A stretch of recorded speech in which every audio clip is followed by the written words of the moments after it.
Ir saprotams, ka auto nodot tehniskajai apkopei reizes gadā ir norma, bet kā ar cilvēka veselību? Vai zini, kas tev kā vīrietim būtu svarīgi rūpējoties par savu prostatas veselību? Vīriešiem prostatas ļaundabīgi audzēji, diemžēl ir diezgan bieži sastopama problēma. Tādēļ tas noteikti ir jautājums, par ko vīriešiem būtu jāizdomājas. Oficiāli valstī mums skrīnings ir no 50 gadu vecuma. Ja ģimenē kādam arī ir bijis šis audzējs, tad jau no 45 gadu vecuma.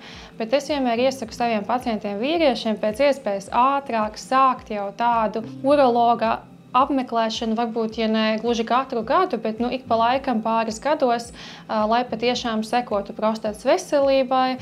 Būtisks tavas prostatas veselības un arī vitalitātes ietekmētājs ir stress un ikdienas dzīves paradumi. Stress ir riska faktors gan sirds asinsvadu slimībām, gan arī, protams, citām saslimšanām, tā skaitā ļaundabīgiem audzējiem, kas var būt arī šīs prostatas vēzis. Stress, protams, tāpat kā citi faktori, kas būtu smēķēšana, alkohola lietošana, neveselīgs uzturs, mazkustīgs dzīvesveids, ietekmē arī auglību. Tāpat arvien biežāk gados jauni vīrieši sāk sūdzēties par potences problēmām. Tas kopumā varētu būt saistīts ar to, ka mūsdienās dzīvesveids ir sliktāks, ir patiešām vairāk neveselīga pārtika, ir ļoti ātrs, stresains dzīvesveids.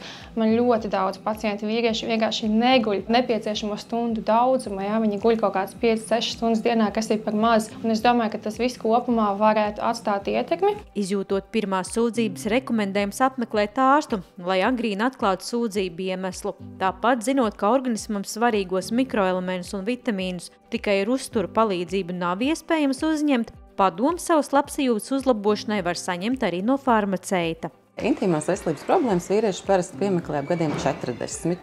Tomēr saulēcīgi rūpējoties par savu veselību, ir iespējams attālināt šo vai pat vispār novērst problēmas, kas ir saistītas ar prostatas cieceri, kas ir saistīts ar urīnceļa iekaisumiem un tāpat skaitā impotenci. Vitamīni un minerālu vielas mums ir svarīgi, jo ikdienā ar pārtiku diemžēl visu neuzņemam. Tāpēc elementāra vitamīnu un minerālu vielu uzņemšana var palīdzēt gan reproduktīvajai sistēmai, kā vīriešiem, tā sievietēm.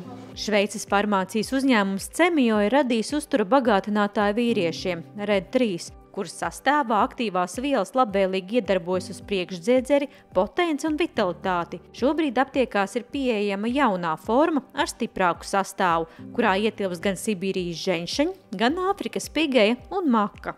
Sibīrijas ženšeņš ir spēcīgs imūnās sistēmas atbalsts, kas uzlabo ne tikai garīgo veselību, bet arī fizisko, tā skaitā vīriešu, un dzimumu hormonu veidošanās procesā ir kā liels atbalsts. Āfrikas pigeja veicina normālu priekšdziedzera darbību, maka veicina normālu seksuālo un garīgo veselību. Red 3 uztura bagātinātāja sastāvā ir arī lindsēklas. To aktīvā viela arī veicina vīriešu priekšdziedzera darbību. Savukārt sastāvā esošās goji ogu ekstrakts, sojas pupiņas un gumijkoks pastiprina gan potenci, gan kopējo enerģijas līmeni organismā. Red 3 uztura bagātinātājs izstrādāts vīriešiem priekšdziedzera, urīnpūšļu un urīnceļu veselībai, potences un seksuālās veselības uzlabošanai, kā arī aktivitātes fiziskās un garīgās veselības veicināšanai.